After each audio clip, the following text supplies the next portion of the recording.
میں نے کب اس سے انکار کیا ہے کہ میں شیعہ نہیں ہوں؟ اور یہ جو ذہنوں میں بھر دی جاتی ہے کہ اہل البیت کی تو کوئی فقہ موجود ہی نہیں ہے، باقی ہم ہر ایک سے فقہ لیں گے کہ جن کا نام و نسب تک معلوم نہیں ہوتا، اس معنی میں خود کو شیعہ کہتا ہوں اور اس پہ فخر کرتا ہوں، اور اشہد ان علی ولی اللہ کا اقرار کرتا ہوں۔ جو مجھ سے پوچھتے ہیں کہ ہمدرد بھائی آپ کب شیعت کا اعلان کریں گے، لو میں نے آج کر دیا اعلان شیعہ کا، میں شیعہ ہوں جناب، اب آپ خوش ہیں؟ بسم اللہ والصلاة والسلام علی رسول اللہ وآلہ ومن والہ۔ السلام علیکم ورحمۃ اللہ وبرکاتہ۔ شیعہ سنی دونوں حلقوں میں بعض افراد کی جانب سے مجھ پر دو سوال قائم کیے جاتے ہیں، بلکہ دو اعتراضات بنائے جاتے ہیں، اور یہ صرف عوام الناس کی جانب سے نہیں ہے، بلکہ جو علماء اور اسکالر حضرات ہیں وہ بھی یہ سوال اور اعتراض پوچھتے رہتے ہیں۔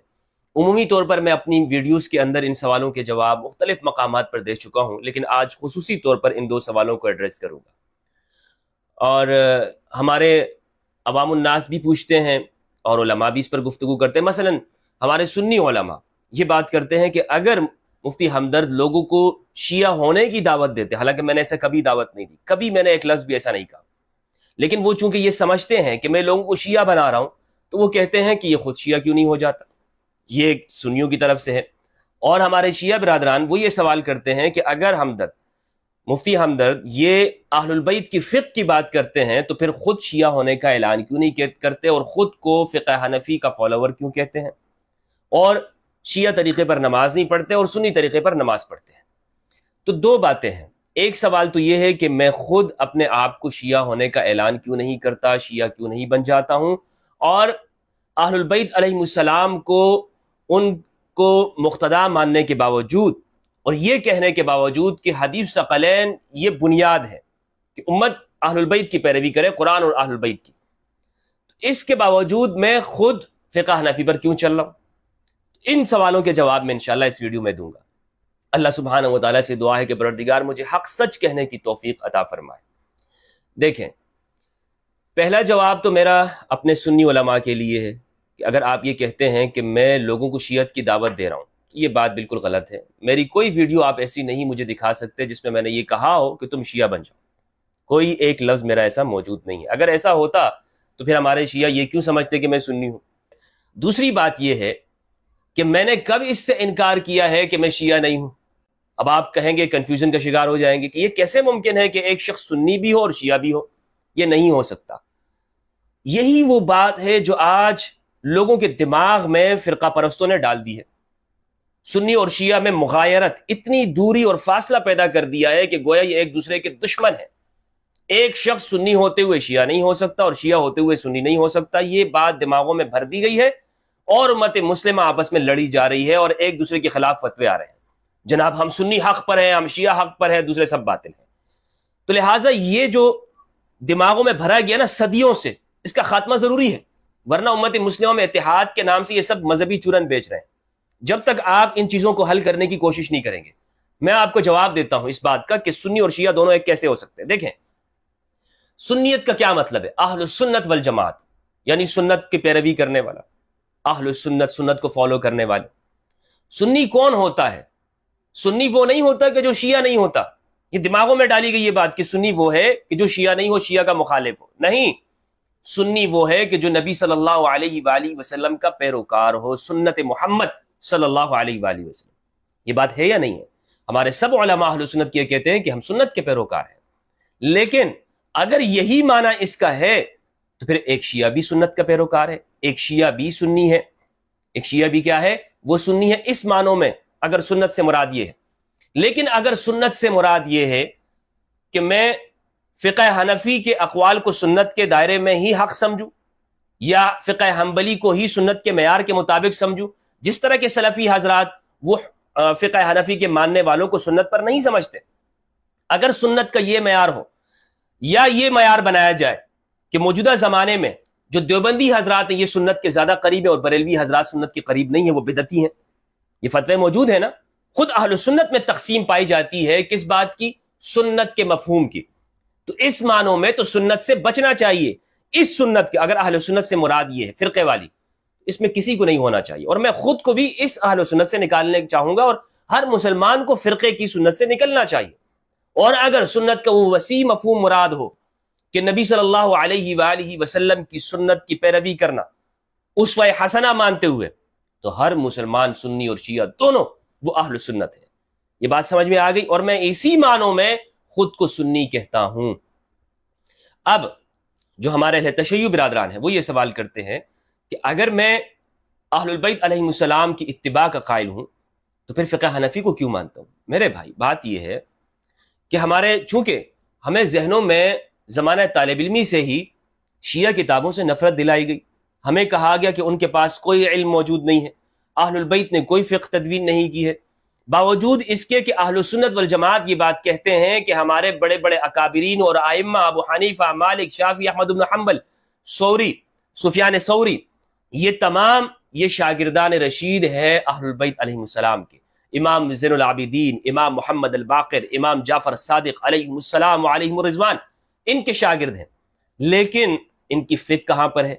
تو ہمیں چونکہ ہمیشہ متنفر کیا گیا ہے کہ ان کے پاس کوئی صحیح ذخیرہ موجود نہیں ہے، اس لیے ایک سنی کو شیعہ کتابیں پڑھتے ہوئے تردد ہوتا ہے۔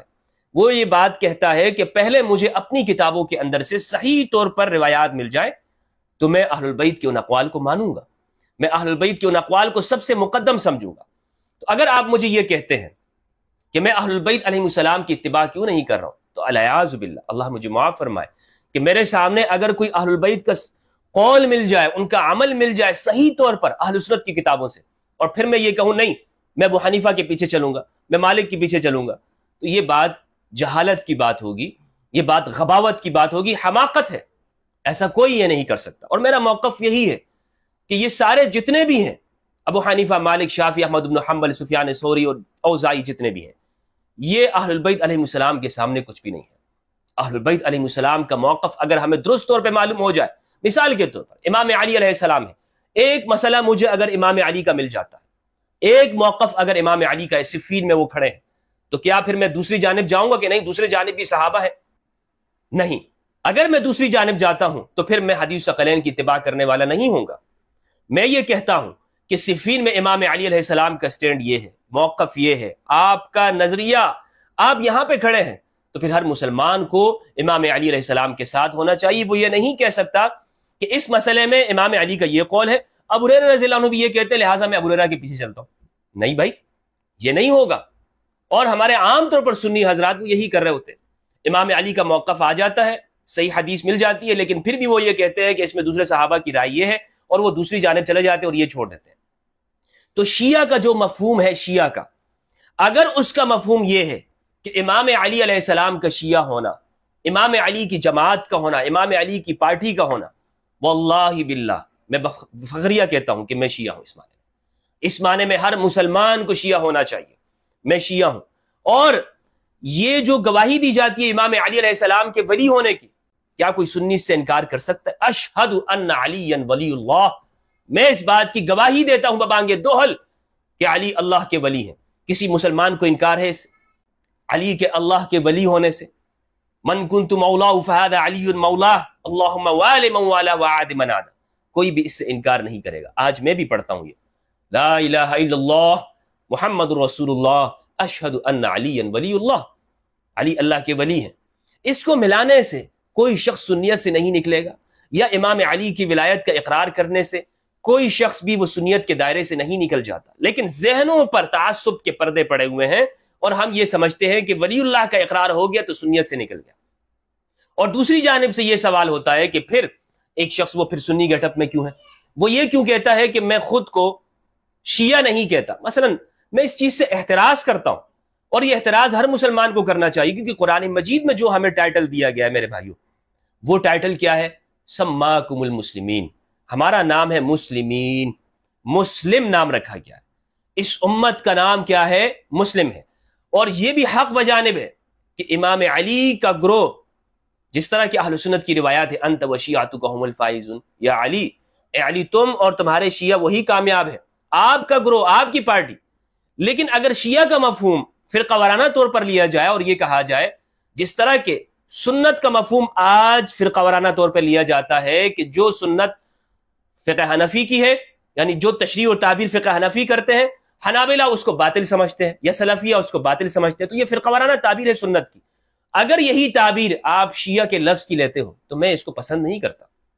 اور اگر آپ شیعہ کے لفظ کی وہ تعبیر لیتے ہو جو نبی صلی اللہ علیہ وآلہ وسلم نے دی، امام علی علیہ السلام نے دی، کہ امام علی کی جنگوں میں امام علی کو حق سچ سمجھنا، اور یہ اعلان کرنا کہ اگر میں اس زمانے میں ہوتا تو میں علی کے ساتھ ہوتا، میں علی کے قدموں میں ہوتا، میں علی کا ساتھ دیتا، میں ان زخمیوں کو پانی پلا رہا ہوتا جو صفین میں امام علی علیہ السلام کے ساتھ، میں کربلا میں امام حسین علیہ السلام کے ساتھ ہوتا، میں امام علی علیہ السلام کی اولاد، میں اہل البیت علیہ السلام کا خادم اور ان کے قدموں میں ہوں۔ اگر شیعت کا یہ معنی ہے تو بسر و چشم یہ قبول کرنا چاہیے، لیکن یہ بات کہنا کہ نہیں آپ اس فرقے کے اندر آ جائیں، یہ ہرگز قبول نہیں، کیونکہ قرآن مجید نے نام کیا رکھا ہے؟ مسلمین۔ دیکھیں قرآن مجید کے اندر یہ جو شیعہ کا لفظ شین یا عین، یہ مادہ یہ 9 جگہ پر استعمال ہوا ہے، شیعان اور شیعہ۔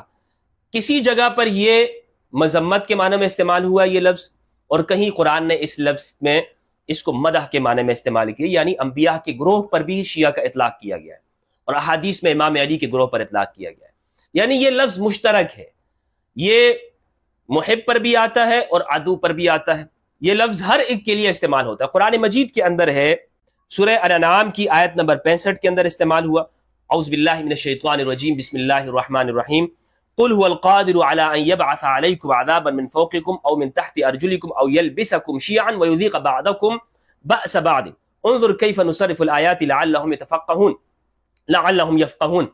کہہ دو کہ وہ اس پر بھی قدرت رکھتا ہے کہ تم پر اوپر کی طرف سے یا تمہارے پاؤں کے نیچے سے عذاب بھیجے یا تمہیں فرقہ فرقہ کرتے۔ تو یہاں پر شیعان کا لفظ فرقے فرقے کے معنوں میں استعمال ہوا ہے، اور یہ بطور مذمت کے، کوئی بطور تعریف کے نہیں ہے۔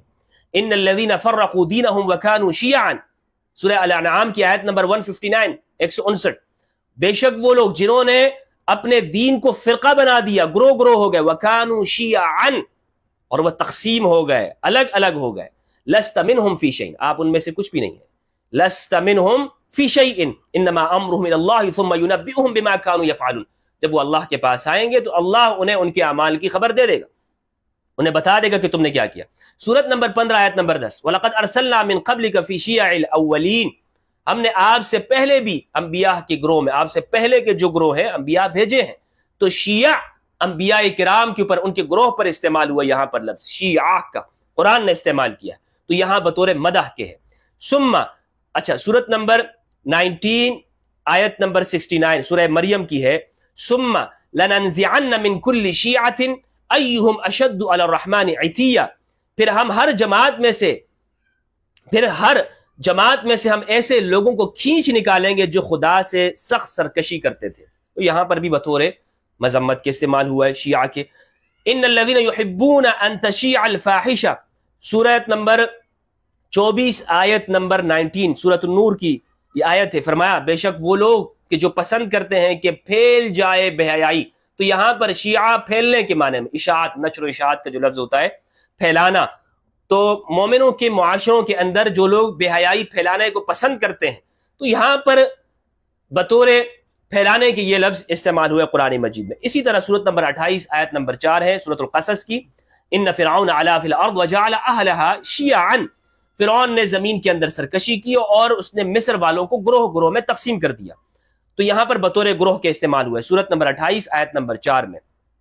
اسی طرح سورت نمبر 28 آیت نمبر 15 کے اندر استعمال ہوا یہ لفظ، سورت نمبر 30 آیت نمبر 32 کے اندر یہ استعمال ہوا ہے، من الذین فرقوا دینہم وکانوا شیعا۔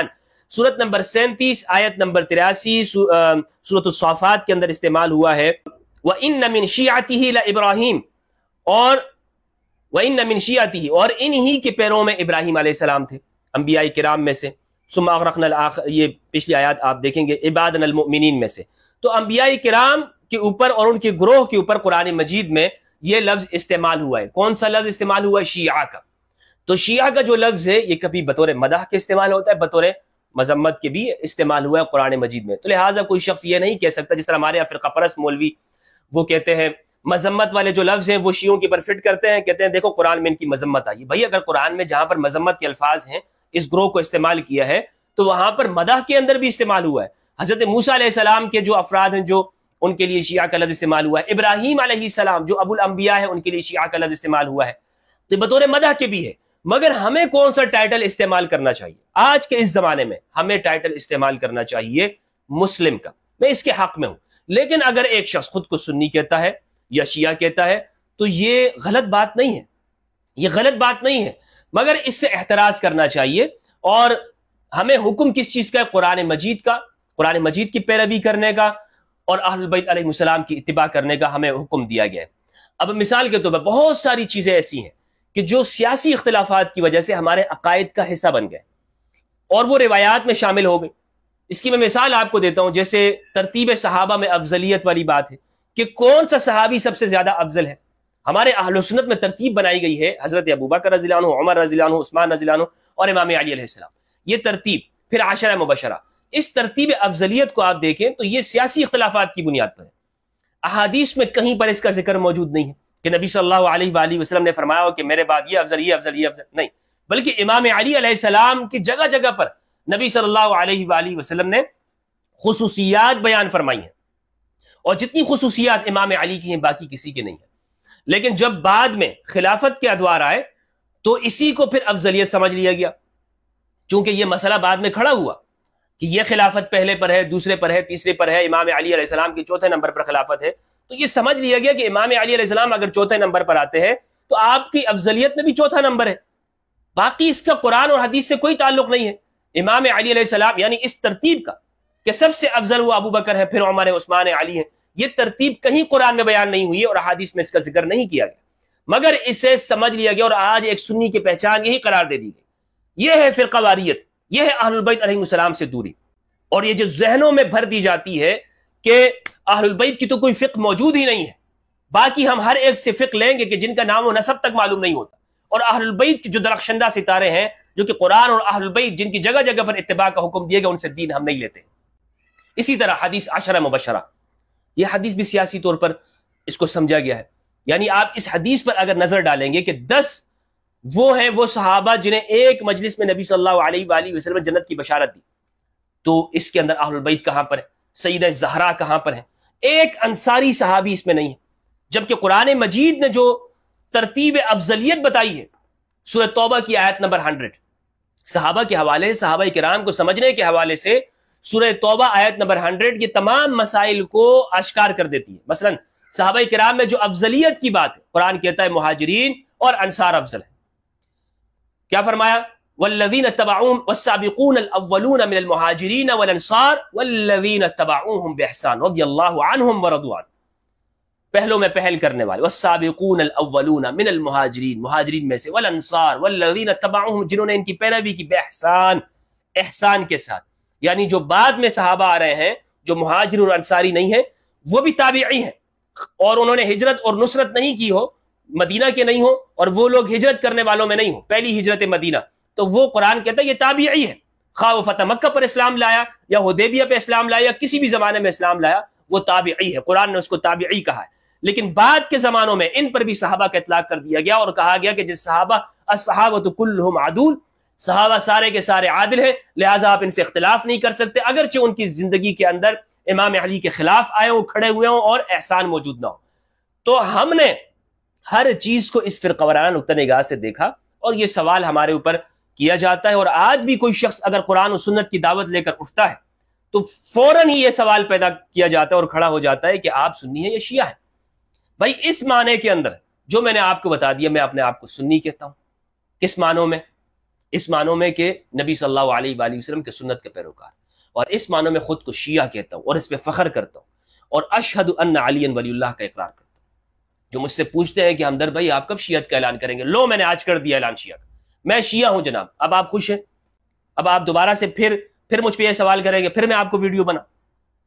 لیکن اگر آپ کے دماغ میں کچرا بھرا ہوا ہے اور آپ یہ سمجھتے ہیں کہ نہیں شیعہ کا وہ مفہوم جو آج کے زمانے میں، بھائی آج کے زمانے میں بہت ساری چیزیں بدل گئی ہیں، آج ہمارے ہاں خود اہل تشیع میں اختلاف ہے۔ آپ دیکھ لیں ان میں کوئی حدیث کا قائل ہے، کوئی مقلد ہے، کوئی غیر مقلد ہے، کوئی فقہا کی تقلید کرتا ہے، کوئی کس کی تقلید کرتا ہے۔ اگر مثال کے طور پر آج میں نے تشیع کو قبول بھی کر لیا کہ جناب میں اس معنی کے اندر ہوں جو آج سمجھا جاتا ہے، پھر مجھ سے پوچھا جائے گا کہ آپ مقلد ہیں غیر مقلد ہے، پھر کیا جواب ہوگا؟ پھر اگر میں مقلد ہو گئے تو غیر مقلد ناراض، اور اگر غیر مقلد ہو گئے تو مقلد ناراض۔ ہم نے لوگوں کو خوش کرنا ہے، یا اگر میں نے سید سیستانی حفظہ اللہ کی تقلید کروں تو جناب خامنہئی کی کیوں نہیں کروں، خامنہئی کی کروں تو ان کی کیوں نہیں کروں، مراجع الگ ہے، تو یہ تقسیم موجود ہے نا۔ تو اس لیے مجھ سے آپ یہ مطالبات کیسے کر سکتے ہیں جب واضح بات ہے نبی صلی اللہ علیہ وآلہ وسلم نے فرمایا قرآن اور اہل البیت، اس پہ مت کیوں راضی نہیں، اس پہ کیوں راضی نہیں ہیں آپ؟ رہ گئی بات یہ کہ میں شیعت کے لفظ سے چڑھ کھاتا ہوں، ایسے ہرگز یہ کوئی بات نہیں ہے، میں نہیں اس سے چڑھ کھاتا ہوں، مجھے اس سے کوئی خوف لاحق نہیں ہے۔ اگر آپ مجھے شیعہ سمجھتے تو سمجھتے رہیں، سنی سمجھتے تو سمجھتے رہیں، لیکن ہم خود کو کہاں پر رکھیں؟ تو خود کو ہم اس لیے یہاں پہ رکھنا پسند کرتے ہیں کہ ان اختلافات میں اگر آپ پڑھ گئے اور آپ نے اپنے آپ کو ایک مخصوص ٹائٹل دے دیا تو پھر جناب آپ، اس کا مطلب یہ کہ آپ لوگوں کو خوش کر رہے ہیں، آپ عام فرقوں والوں کو لوگوں کو خوش کر رہے ہیں، اللہ کو خوش نہیں کر رہے۔ قرآن میں حکم ہے واللہ ورسولہ حق ان یرضوہ، اللہ اور اس کا رسول حقدار ہے کہ آپ انہیں خوش کریں، نہ کہ فرقوں کو آپ خوش کریں۔ اور رہ گئی یہ بات کہ میں ابو حنیفہ رحمہ اللہ کی فقہ کی پیروی کرتا ہوں اور میں دوسری جانب اہل البیت کی اقتداء کا کہتا ہوں، تو یہ تو واضح طور پر کنٹروڈکشن ہے، واضح طور پر تضاد پایا جاتا ہے۔ تو یہ تضاد نہیں ہے۔ دیکھیں ابو حنیفہ رحمہ اللہ کے حوالے سے میرا خاص موقف ہے، خاص تعبیر ہے میری ان کے حوالے سے۔ اگر آپ نے میری وہ ویڈیوز نہیں دیکھی جو ابو حنیفہ رحمہ اللہ کے حوالے سے، تو پھر آپ کے ذہن میں یہ سوال پیدا ہوگا۔ میں تو ابو حنیفہ رحمہ اللہ کو شیعہ گروہ کا ہی ایک حصہ سمجھتا ہوں۔ یہ الگ بات ہے کہ بعد میں زمانے میں وہ تعبیرات بدل گئیں اور قاضی ابو یوسف جب عباسیوں کی حکومت کے اندر انہوں نے عہدہ قبول کر لیا تو پھر فقہ حنفی کو ایک رواج دے دیا گیا، ورنہ تو ابو حنیفہ وہ ایک شیعہ فرد تھے۔ اور میں یہ سمجھتا ہوں کہ وہ امام ابو حنیفہ رحمہ اللہ، امام جعفر الصادق، امام باقر علیہ السلام کے شاگرد رہے ہیں، تو ہو سکتا ہے انہوں نے یہ مسئلہ وہاں سے سیکھا ہو، وہاں سے اخذ کیا ہو۔ اور فروعیات کے اندر یہ بھی فروعیات کے باقی عقائد کی جو باتیں ہیں، یعنی عقائد میں شمار یہ کیا جاتا ہے کہ ہمارا واضح ہم کہاں پہ کھڑے ہیں۔ دیکھیں ایک مثال میں آپ کو دیتا ہوں، شاید آپ میری اس بات کو سمجھ جائیں۔ عبید اللہ ابن زیاد، بلکہ زیاد ابن ابی، زیاد ابن ابی جو ہے یا زیاد ابن سمیہ جو ہے، یہ امام علی علیہ السلام کی گروہ میں تھا یا نہیں تھا صفین میں؟ کیا آپ اسے شیعان علی کا ٹائٹل دیتے ہیں؟ آپ نہیں دیں گے، آپ کہیں گے کہ وہ منافق تھا، جس طرح کہ نبی صلی اللہ علیہ وآلہ وسلم کے آپ کے اصحاب میں عبداللہ ابن ابی تھا، آپ یہی کہیں گے کہ زیاد ابن ابی کا وہی سٹیٹس ہے امام علی علیہ السلام کے گروہ میں۔ یا اشعث بن قیس الکندی، وہ بھی منافق تھا، مولا علی کے گروہ میں وہ شامل تھا۔ تو آپ ان دو افراد پر شیعان علی کا ٹائٹل آپ استعمال نہیں کریں گے کہ یہ شیعہ تھے۔ لیکن حر بن یزید الریاحی، کیا وہ شیعہ نہیں تھا؟ وہ شیعہ تھا، حالانکہ مخالف تھا، لیکن پھر وہ امام حسین علیہ السلام کے ساتھ شامل ہو گیا اور اپنی جان دے دی۔ مجھے بتائیں حر بن یزید نے کتنا فقہ شیعہ پر عمل کیا تھا، کتنا وہ اس نے اپنی زندگی میں اہل البیت کا ساتھ دیا، وہ وہاں پہ کھڑا ہوا۔ اور کیا امام حسین نے اس سے پوچھا کہ حر یہ بتا تیرا فلاں فلاں کے بارے میں کیا عقیدہ ہے، فلاں فلاں جگہ پر تو کیا عقیدہ رکھتا ہے؟ کیا امام حسین امام علی مقام نے یہ سوال پوچھے؟ بس وہ آیا، مولا علی کی ولایت کے اقرار کیا، امام حسین پر اپنی جان نچھاور کر دی۔ شیعان علی تا قیامت اس کا نام زندہ ہوگا۔ لیکن ایسے افراد جو زیاد ابن ابی جیسے منافقین ہوں، زیاد ابن ابی جیسے منافقین ہوں، یا اشعث بن قیس الکندی جیسے منافقین ہوں، وہ خاک میں ہیں، وہ دفن ہو گئے، ان کے وہ مردودوں میں چلے گئے۔ تو یہ ٹائٹل، اصل بات یہ ہے کہ آپ کہاں کھڑے ہیں، اصل بات یہ ہے، اس پہ غور کیجئے اور توجہ دیجئے تاکہ یہ جو فرقہ واریت ہمارے ذہنوں میں رچ بس گئی ہے اس سے ہم نکل سکیں۔ اللہ سبحانہ و تعالیٰ سے دعا ہے کہ پروردگار ہمیں حق سچ کہنے کی توفیق عطا فرمائے، قرآن مجید میں تدبر کرنے اور اہل بیت علیہ السلام کی اتباع کی۔ والسلام علیکم ورحمۃ اللہ وبرکاتہ۔